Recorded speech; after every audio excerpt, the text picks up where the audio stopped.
Maghanda na sa pagpapakarga simula bukas dahil meron na namang rollback sa presyo ng diesel at kerosene. Sinagot naman ng Department of Energy ang reklamo ng ilang consumer sa pagtaas ng singil ng kuryente. Yan ang umarangkadang balita ni Naomi Tiburcio. Umiiral pa rin ang extended ceasefire sa pagitan ng US, Israel at Iran. Pero dahil hindi pa nagkakasundo sa peace talks, volatile o pabago-bago pa rin ang presyohan ng petrolyo. Kaya bukas, may halos 13 piso kada litrong rollback sa presyo ng diesel at lampas 15 pisong rollback naman sa kerosene. Pero ang gasolina, tataas pa ng 53 sentimo kada litro. Paliwanag ng Department of Energy, wala silang kontrol sa galaw ng merkado. May sariling presyo si diesel, may sarili ding presyo si kerosene tsaka si gas. Yan yung po yung resulta ng prices sa international market. Sinusundan yan every day.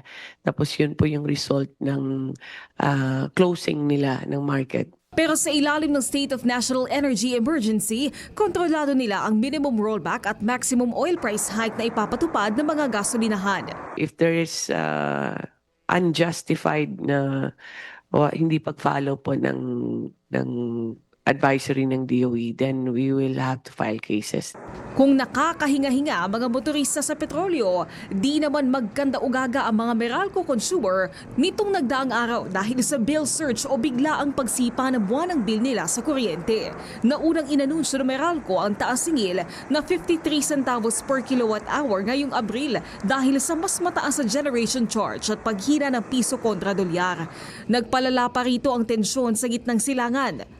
Ang sinisisi ng ilang consumer ang napakataas na singil ng gobyerno sa buwis at iba pang mga singil gaya na lang ng lifeline rate, senior citizen, fit-all at green energy auction allowance. Paliwanag pa ng DOE kung nais itong masolusyonan, kailangan ng kamay ng Kongreso.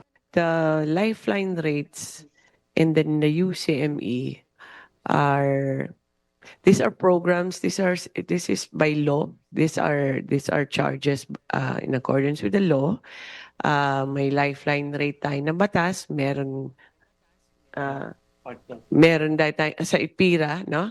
Ang UCME din nasa IPIRA din siya. Samantala, ngayong nagbabadya ang El Nino, sinabi ng DOE na hindi pa nila nakikita na magkakaroon ng yellow alert o pagnipis ng supply ng kuryente na maaring mauwi sa brownout.